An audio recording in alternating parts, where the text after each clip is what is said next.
Matter. I'm one and only lion Ravi. సీదా చావే. చెయ్యుండి జంతువుల పేరు తీసుకొని భయపెడుతున్నావే.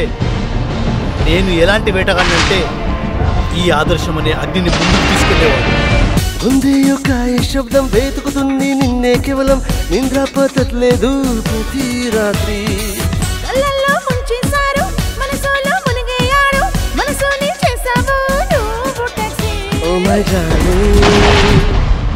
ఆ నొప్పి నాకు మాత్రమే తెలుసు. అందుకే వాడి రెక్కలు